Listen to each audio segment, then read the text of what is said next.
In this video, I am with the one and only Mr. Shaz Nawaz, a tax specialist, a property investor, and a business entrepreneur. And we are going to be talking all things tax, property, and business to show you how you can scale and grow and make more money. Shaz, welcome to the show. Thank you for having me. Great to have you here, my friend. To be here, my friend. Great. So, why did you get into the world of tax accounting? Talk us through that process. Well, when I was younger, being Asian, my mom wanted me to be a doctor. And she soon realized that I was going to be a disappointment because I just wasn't smart enough to be a doctor. And then I had two options really, either to be a lawyer or to be an accountant. And I gelled better with numbers, so my careers advisor said it'd be good if you become an accountant because accountants are good with numbers. And you're good at maths, so I thought that's good advice. I went down that path and here I am today. Great, good. So how long have you actually been an accountant tax specialist for? 20. Because you look pretty young, right? You don't look a day over 21. Yeah, I'm liking you more and more, Liam. Can we do more of these interviews, by the way? 21 years. Wow, 21 years. Yeah. Wow. So what would you say, talking to our audience, people, and if we talk property, what are the most important things to consider when setting up a property business in terms of tax and structure? So the biggest thing people need to bear in mind is the business structure that they want. Okay. So most people, generally speaking, say let's say 5 years ago, used to buy property in their own name because most people who start off generally have a job and then they become accidental landlords. So they either own a property, move out into a bigger property and rent out the one that they bought initially, or they'll buy a buy-to-let. So they used to buy property in their own names. With Section 24, they can't claim all the finance costs. So now typically people buy property in a limited company. That's fine, by the way, but as long as you've thought about it and you know that's the best structure for you, it's okay. But how about thinking about a sole trader, a partnership, limited liability partnership, a mixed partnership, a limited company, and then thinking about what do I want my business to look like in 5, 10, 15, 25 years time, and what's the best way to scale up? What's the best way then? Am I going to sell my portfolio? Am I going to pass it down to my children? Am I going to do something else? So having the end in mind now and then creating the right structure is exceptionally important. Right. Then secondly, and very importantly, is think about, okay, I need a good team around me, and in that team you need a good accountant and tax advisor. So finding one who can actually help and guide you. So I always say, if you're serious about property, find an accountant who's property invested. So not only do they have clients who are property investors, but they should know about property themselves. Okay. That's incredibly important. But even nowadays, people tend to go to a family friend, mom and dad's accountant, somebody they met at university, somebody who's been recommended to them, who might not be a property specialist. And then they soon find out that they're good accountants, but they're good at looking after doctors, dentists, shopkeepers, restaurants, takeaways, whatever, but they're not that good at looking after property investors. So find somebody who's a specialist in the world of property. Well, that's important. And I've known you 7 years now. Yeah. Me and my business partners, we've actually had you as our personal tax advisor for probably near on 3 years. That's right. Because we had different structures, we weren't thinking about the end goal, and we had a session with you, we came to your office and boom, within a few sessions we had this new structure, we had a holding company, lot more tax efficient. So people say the property market is dead because of these new tax changes. The single let market is dead. What would you say to those people out there that have got a negative connotation to property? Well, let's put it this way. The property market right now is booming. Yeah, great. Anybody who wants to go and try and buy property, you're looking at paying asking price. I know there's a concept called below market value, but that's not as easy today as it used to be 5 years ago, okay? And it's going to come back. But right now, properties are selling for asking price, sometimes beyond asking price. I think that is going to slow down in the coming months because of the SDLT holiday that we had over the last 6 months. But property's on fire. Commercial property again, okay? There's some really good deals to be had. On top of that, there's lots of opportunity in terms of buying land, doing commercial conversions, permitted development makes it easier. We have a housing crisis in this country. You can go to any town or city, you're going to see people rough sleeping, you're going to see people who are homeless, you're going to see the government falling behind with targets. Every single local authority up around the country is saying we need more housing. Now, the fact of the matter is I'm also a councillor in Peterborough, and we don't have enough housing. So the private sector needs to prop that up. So us as property investors, we have that obligation and also the opportunity to create housing for people who need it most. So I think for the next 5 years, property is going to be booming. And then at some point, or as you know, we have some kind of a self-correction. When that's going to happen, I don't know, but I think the next 5 years are going to be exciting. Yeah, I completely agree with you. And we have one of the strongest, if not the strongest, property markets in the world. We're a small island. We're not building enough houses. We're massively overpopulated. People are needing affordable accommodation. We've just been through one of the biggest pandemics the world has ever seen. And there's a lot of companies that have hit the wall. So I really like the fact you're talking about commercial conversions. A lot of businesses now have, gone into liquidation. A lot of big companies are now figuring out that, their staff can work from home. So there's a huge amount of commercial space that's coming onto the market, and also these small type, land development deals, which are absolutely perfect for new developers and existing developers. So why did you decide personally to go from tax specialist into property investor? So I bought my first property, Liam, believe it or not, as soon as I qualified as an accountant 21 years ago. And then I opened up my accounting practice 18 years ago. And by chance, the people who I was attracting were either reasonably successful or they were property investors. So I very quickly got to learn and know how property works. And I bought my second property in 2003, had it for 6 months, flipped it, and made, I think, £42,000. Wow. This is really good. And from that, I just got the bug of buying and selling and holding property, and I've not looked back ever since. Great. Now we a lot of people say you need a lot of money to get into property, and we also talk about using other people's money in joint ventures. Have you done any joint ventures yourself? So let me talk you through some of the horror stories first of all. Good. So in 2005, I went to Dubai on holiday. I thought this place is amazing.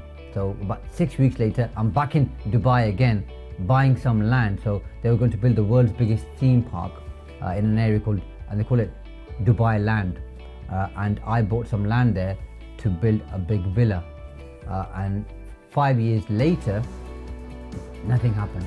So there's a lot of building work happening in Dubai, but they were doing no building to Dubai land. So I had to sell that piece of land, and I lost the best part of £40,000. Wow. Okay. Second, fast forward a few more years after we met, I did an option agreement with a farmer in Grantham, and we had Savills as our agents, and we were supposed to get planning for 125 houses on that piece of land. It's 12.2 acres. Applied for planning. Fast forward, £220,000 in fees to Savills and their consultants and surveyors, and the planning fees. The planning didn't go through. Went to the planning inspectorate, spent another 35 grand on the appeal.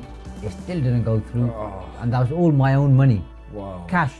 Wow. Okay, so that's one deal stuck, and we're still working on that, and I firmly believe we are going to make that happen, but we're going to make it happen in bite-sized piecemeal chunks. So we're going to there's always a solution in a lot of cases, isn't there? Property can be very forgiving. Absolutely. Painful, but also very forgiving. Yeah, so that is painful to some extent. Then alongside that, because I was quite enthusiastic, had a mentor, been on a few courses, and thought, yep, I can do this. I bought 11.8 acres of land in cash, again my own cash, for £140,000 in North East Lincolnshire. And someone locally there said to me, you can get a planning for 6 5-bedroom houses with triple garages. Applied for planning. It's a small village with 12 other people living there, and about 84 people complained. So I don't know how that worked out. Okay, so that didn't go through. We then changed the application for 14 houses. That didn't go through. But I had a very good planning consultant. He's a planning barrister, and he said to me, the one thing you can get here is a house in an isolated location, which is paragraph 79. So these are the kind of houses, Liam, you see on Ideal Homes and Grand Designs. So that's what we did. Wow. I got planning for this exceptional house. It's a real dream house, a beautiful house. And so I've got the planning now, so I can either build it or sell it.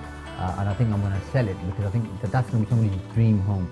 So if I build it, it's not going to be to anybody's personal spec. So I'd rather sell it, and then they can spec it out how they want it. So because of those two, I had best part of £400,000 cash stuck, and that's when I'd come across no money down, other people's money prior to that. But being an accountant, I'm logical. I'm thinking, why is anybody going to give me money? What's going to happen? What if things go wrong? So I'm kind of in my mind talking yourself out of it. Because as accountants, we're trained to be risk averse. Where there's risk, mitigate it, okay, and play safe. That's just the way we are. Because to look after people like yourself, for example, if I'm a bit gung ho about it, I'll make you go gung ho. Before you know it, things go wrong. You say, hold a minute, Shaz, you're my advisor. You're meant to protect me, and you were telling me to do all this crazy stuff here. Your job was to keep me safe. So we're a bit like the police and GPs and doctors and whatever.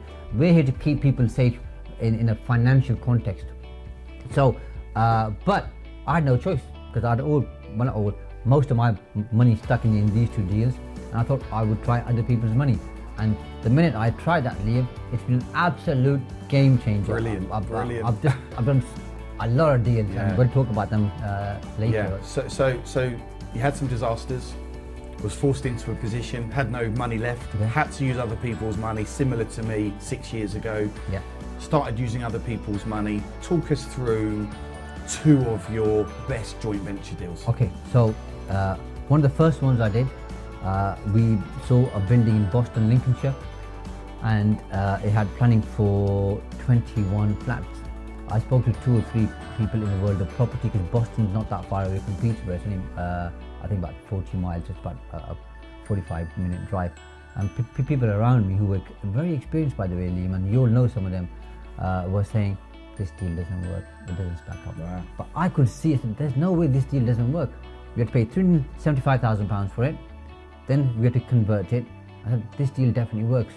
So I spoke to a JV partner, and I said, you can either fund the purchase price or you can fund the development work, okay, and this deal stacks up. So he had belief in me that I knew what I was talking about, vision, which I did. And so he paid £37,500, which is 10% of the purchase price, and then we raised the other from a private funder, somebody who I knew personally, and we paid them 10% interest per annum. Right. The guy who's my JV partner paid £500,000 to convert the building. So we got a really good deal from a builder who was at the time wanted more work, because he had a team of people who were sat there, weren't doing much. So we got a really good deal to convert a building into 21 flats for £500,000. It's unheard of right now. It ain't gonna happen right now, but going back 5 years, it was a tad bit easier. So we did that. So all in, the property in terms of interest, purchase, development, other costs, £1 million. Right. Okay, and I thought the property was worth £2.1 million. We had it revalued during COVID, when pretty much COVID started. They revalued it at 1.6 million, which still wasn't bad, by the way. Not bad. Okay, Interbay was our funder. They gave us 1.1 million. So £1 million I gave back to everybody.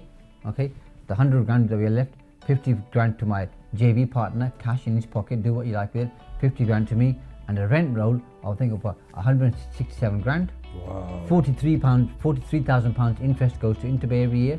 Let's have another £20,000 in terms of fees, repairs, and maintenance here. Okay, we're making between us, I think it's £105,000 every single year net profit. 2 years guaranteed rent from 2 different letting agents. Wow. So guaranteed rent, over 100 grand, all money out, and then you own the assets. You're going to get capital appreciation as well over the next 5 and 10, 50 15, grand 20 each years. as a sweetener. And 50 grand on top as well. So, what an amazing deal.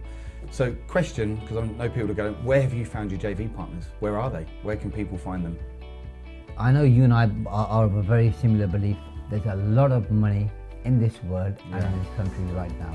So there's about £250 billion sat in people's personal bank accounts. Whoa. And it's about having conversations with people, whether it's through business, through networking, through personal connection, when you're on holiday, when you're having lunch, dinner with people. It's talking to people and building that credibility. So, for example, I say, Liam, I'm looking to do a deal. do you know anybody who's got 200 grand? This is what the deal looks like. You might say, Shaz, I'm in, or you might say, I don't, but I've got somebody here who's possibly got 200 grand, let me connect you. So it's about having a good network and then getting the message out there that A, you know what you're doing, B, that you're somebody that people can rely on and trust, and C, finding deals that actually make money. But there's no shortage of money. There's no shortage, is there? It's just getting yourself in front of enough people, embracing rejection, building those relationships, building those rapport. So talk us about a second joint venture deal that you've done. So the second one, I'll talk about the most recent one. Same person, by the way, because that so the same JV partner. Yeah, because why not? Because initially we had 500 grand, and then lo and behold, he said, well, I've got more than 500 grand. Because initially people give you a lower figure, because in the country, as you know, people don't like talking about money. They don't like bragging about how much they've got. And secondly, obviously, they don't want to put all their cards on the table. Naturally, I would be the same. So he said, I've got this, and I've got this as well. So we bought a piece of land. It was on sale for £400,000. We did a deal to buy it for £350,000 with outline planning for 40 houses. That was a good deal. But as soon as we were about to do the deal, it came to my attention that the planning was going to expire in May, on the, I think 14th of May 2020, lockdown period. So we had about 8 weeks to go. So I said to the seller, there's no way I can submit a detailed planning application which is called Reserved Matters in 8 weeks. Because it's lockdown, people are working from home, okay, architects are slow, planning consultants are slow, it's not going to happen. So they gave me a further £35,000 discount, so we ended up buying that piece of land for £315,000, which is unheard of. 315. 40 houses, okay, and it's got outline planning, so it's guaranteed to get detailed planning. So we bought that. Next door to it, another person had a strip of land exactly next door for 9 houses. We bought that. We paid 270 grand for that, and lo and behold, now we're building 49 houses. 49 the houses. GDV on that is 11.3 million. It changes because property prices are going up. The build cost, alongside the purchase price, legals and everything else, is going to be £6.5 million. So that is a very Are you looking to deal. refinance and then hold the units, or you think you're going to sell these and take your 4 million and split it between the two of you? The idea is, because I'm not a huge fan of having too many, call it single lets, all clustered into one place.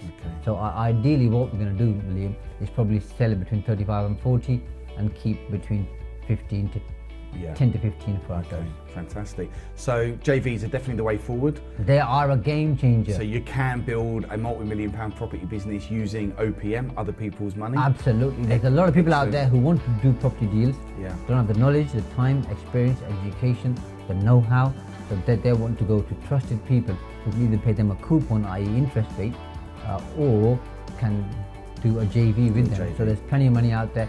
If I had access to 100 million tomorrow, I could deploy that within 12 months.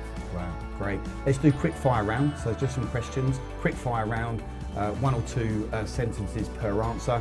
What has been your biggest challenge in business to date? My biggest challenge has been to realize that I can't do everything on my own. So in my mind, when I started, I was the best at everything. And I made so many mistakes, got things wrong. You've heard about the property deals. The biggest challenge for me was to delegate stuff to other people who are better at doing stuff than I am. Great. I found that really, really hard, but I think I've kind of cracked it now. Cracking it, yeah? After 21 years. What's been your biggest win in business? My biggest win, again, linked with that, is finding people who've helped me to grow beyond my limited expectations. So I never knew. So if you told me 21 years ago I'd have everything I've got right now, I'd have said to Liam, where do I sign? And what guarantee can you give me I'll achieve all these things? And I've been able to achieve those things by having the right people around me, both in terms of coaches, mentors, and network, but really importantly, having the team members around me who help me make stuff happen. Because they keep me in check and they make sure I'm doing what I'm supposed to do. What does being a deal maker mean to you? Being a deal maker to me is very, very simple. It's finding an opportunity where most people think something isn't going to work. And really importantly, it's finding a win-win situation. So let's say you're selling something, I'm looking to buy it, or let's go say we've got Dave over here, Dave wants to buy it. If I'm the guy in the middle, I've got to find a solution for Dave which works for him, but at the same time make sure I find a proposition which works for you. Because if I'm the deal maker, I've got to keep you engaged, because I want to do more deals with you. I want to do more deals with Dave. So being the guy in the middle, I've got to find a win-win situation. If I kind of do you over or do Dave over, which I wouldn't, by the way, if I do, then it's a very short-term technique. So it's about finding a win-win situation, and it's finding a solution where most people can only see problems. Great, amazing answer. How do you stay motivated? I do 2 or 3 different things. So the first one is I always think about why I'm in business, and I'm in business really to look after my family. So I've got a wife and 4 lovely kids. You've got 4, yeah? I've got 4 lovely kids. I've got 4 lovely kids, and they keep me motivated. The oldest is 14, the youngest is 12 months. Oh, yeah, good for you, man. A nice big gap, and they've got, well, the youngest one doesn't, but all the other 3 have different hobbies, different interests. So they kind of keep me young and keep me interested, and it's important I offer them the support that I didn't have as a kid. So my parents moved into the UK back in the 60s and couldn't speak English, and it was a struggle. It was difficult. So I've seen the hard times, by the way, do you know what I mean? And as you get older, I appreciate those hard times. But as a parent, I want to make it as easy for my children as I can without spoiling them or turning them into brats. So it's got to be a balance. So they keep me motivated. The second thing is the people around me, both my team members, my clients, my network. Whenever I'm down, I talk to them, and they keep me motivated. And third, and most importantly, I'm a big fan of personal development. Great. So it's either reading books, watching videos, doing a bit of spiritual work on myself, and that keeps me in check. But the thing that I do without fail, which is the biggest and it's my best friend, is a good book. A good book. You love a good read. Great. And if there's people watching this now, tuning into us, that are feeling bummed out, they've found the last 18 months or so through the pandemic difficult, what would be your biggest tip or your biggest tips? What would you say to those people? Well, the last 18 months have been hard for people. Like I said, some people have lost loved ones, some have lost their jobs, some feel they've got nowhere to go. Mental health is on the rise. A lot of people don't know that they're suffering from mental health. Suffering in silence as well, they're not talking about it. Some people have turned to rough sleeping, drugs, alcohol, gambling, become homeless, been divorced. It's been difficult, and it's hard for you and me or anybody else to advise people when we haven't been through that situation. But what I can tell them is there's a lot of positivity in the world. We live in, I truly believe we live in the best country in the world. There's a lot of opportunity here. I know we get this from across the pond in America, the land of opportunity. I firmly believe the UK and England is the land of opportunity. Anybody can become anything here. All you've got to do is you've got to stay positive, and sometimes that's difficult. So if your loved one or a parent or your husband, wife, or child just died, to try and get that person to be positive is extremely difficult. But that's a process that happens in life. We all have to die. But once they've healed or kind of got over that to some extent, you never really get over that stuff. But once you can get over that, look at all the positives in your life, look at all the energy that you have, be grateful for all the good things you have in your life in terms of your family, your friends, the opportunities, the education that you have, and then look at what you really want to achieve. If you want to be a property investor and you're just starting off, find people around you, family, friends, YouTube, books, audios, webinars. A lot of this stuff's free, Liam. I know you've got a fantastic YouTube channel. You put out a lot of good content. Start with your content, watch that, and then find some inspiration and be clear on what you want to achieve, and then look at the positives, because I think people spend so much time focusing on the negatives. And even people who become successful in life, when they become successful or something good happens, they never celebrate. But they're always moaning about things when they're not going right. And I think it's got to be a balance, because you've got to celebrate success. So celebrate the good things in your life, look at the positives, and then think, what do I want my life to look like? What am I going to do to make, if they've got children, make my children proud of me? and then be that person. Because wow. everybody can do it. Yeah, it's funny what you said about having a vision, understanding where you are now, where you want to go, and I really love what you said there. We are living in a land of opportunity. Absolutely. You know, and there is a lot of opportunity here right now. So I just want to say I'm feeling like super buzzed, super inspired. I love having you part of my power team, having you in my network and collaborating with you. So thanks for all the work that you do with me. Delighted. Anyone tuning in now, Shaz, how can they hook you up, mate? Where can they hunt you down? So they can find me on YouTube. You can find me on Facebook. I've got my own Facebook group called Interested Property Tax Experts. I do regular Facebook Lives. You can email my team. I've got 2 different accountancy practices, one for general businesses, which is called AA Accountants in Peterborough, and then we've got Interested Property Tax Experts, which guys we specialize in property. But start off with YouTube. Watch the videos there, watch the content there, and we can take it from there. Cool, lovely. Thanks very much. Thanks for coming in, Shaz. Pleasure, my Absolute friend. pleasure. Always a pleasure.